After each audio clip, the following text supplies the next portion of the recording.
نحمده ونصلي على رسوله الكريم اما بعد فاعوذ بالله من الشيطان الرجيم بسم الله الرحمن الرحيم الحمد لله رب العالمين الرحمن الرحيم مالك يوم الدين اياك نعبد واياك نستعين اهدنا الصراط المستقيم صراط الذين انعمت عليهم غير المغضوب عليهم ولا الضالين آمين۔ محترم بھائیو، آج ہم جس مسئلے پہ گفتگو کرنے کے لیے حاضر ہوئے ہیں وہ مسئلہ دین اسلام میں بہت ہی اہم ہے۔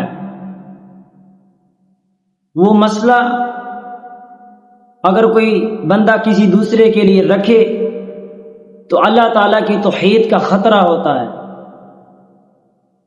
اللہ تعالیٰ کی وحدانیت پہ شک جاتا ہے، لہذا اس مسئلے سے ہمیں چھٹکارا پانا چاہیے۔ ہم اپنی گفتگو کی طرف آتے ہیں کہ اصل میں وہ مسئلہ کیا ہے۔ وہ مسئلہ عقیدہ عالم الغیب ہے۔ حضرات پہلے لوگ کہا کرتے تھے کہ ہمارے نبی حضرت محمد صلی اللہ علیہ وآلہ وسلم عالم الغیب ہیں، یعنی کہ ان لوگوں کا عقیدہ تھا اللہ وحدہ لا شریک ہونے کے باوجود بھی، اللہ تعالیٰ کے عالم الغیب ہونے کے باوجود بھی اگر کسی دوسرے کے پاس غیب کا علم ہے تو وہ حضرت محمد صلی اللہ علیہ وآلہ وسلم ہیں۔ لیکن ناظرین، آج یہ بات نہیں ہے، آج اس سے زیادہ اوپر کی بات ہو گئی ہے۔ آج لوگ حد سے بڑھ گئے ہیں، آج لوگوں نے لمٹ کو کراس کر دیا ہے۔ کر دیا کیا ہے؟ پہلے تو کہتے تھے کہ نبی صلی اللہ علیہ وآلہ وسلم عالم الغیب ہیں، اب لوگ کہنا شروع ہو گئے ہیں حضرت علی رضی اللہ تعالیٰ عنہ بھی عالم الغیب ہیں، جناب سیدنا غازی عباس بھی عالم الغیب ہیں، جناب سیدنا حسین رضی اللہ تعالیٰ عنہ بھی عالم الغیب ہیں، جناب سیدنا حسن بھی عالم الغیب ہیں۔ اور بات اس سے بھی آگے آ گئی، آج کل کے جتنے چھوٹے بڑے پیر بزرگ مرشد ہیں وہ سب کے سب ہی ان لوگوں کی نظروں میں عالم الغیب ہے۔ جس کا دل چاہتا ہے کسی کو اٹھا کر مسند پہ بٹھا کر کہتے یہ عالم الغیب ہے۔ دراصل حقیقت میں عالم الغیب صرف اللہ تعالی کی ذات ہے، صرف اللہ وحدہ لا شریک ہے عالم الغیب۔ غیب کی کنجیاں صرف اور صرف اللہ تعالیٰ کے پاس ہیں۔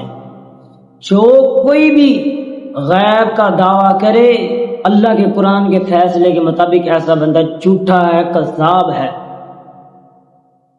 لہذا جو کہے کہ فلاں بندہ یا کہے کہ میں عالم الغیب ہوں تو لہذا اس نے کفر کیا، اس نے شرک کیا، کیونکہ قرآن و سنت کے مطابق عالم الغیب صرف اللہ تعالیٰ ہے۔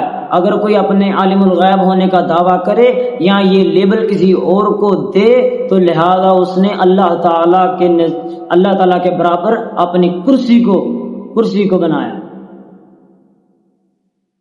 ہم اللہ تعالیٰ کے ساتھ کسی کو ملانے کی جرت نہیں کر سکتے کہ ادھر اللہ بھی عالم الغیب ہو، ادھر نبی بھی عالم الغیب ہو، ادھر اللہ بھی عالم الغیب ہو، ادھر علی بھی عالم الغیب ہو، ادھر اللہ بھی عالم الغیب ہو، ادھر ولی بھی عالم الغیب ہو۔ لہذا یہ عقیدہ رکھنا کفر ہے۔ اللہ تعالیٰ کو یہ منافقت پسند نہیں۔ آدم علیہ السلام سے لے کر آخری نبی حضرت محمد صلی اللہ علیہ وآلہ وسلم تک جتنے بھی پیغمبر آئے ان سب نے توحید کی دعوت دی، توحید کا میسج دیا۔ توحید کے اندر عقیدہ عالم الغیب بھی ہے۔ یاد رہی ہے بات، یہ عالم الغیب عقیدہ توحید سے الگ نہیں ہے، بلکہ یہ توحید کا حصہ ہے، یہ اللہ تعالیٰ کی شان ہے، یہ اللہ تعالیٰ کی توحید میں یہ آتا ہے کہ عالم الغیب بھی وہی ذات ہے۔ لہذا اس عقیدے کو سمجھیے۔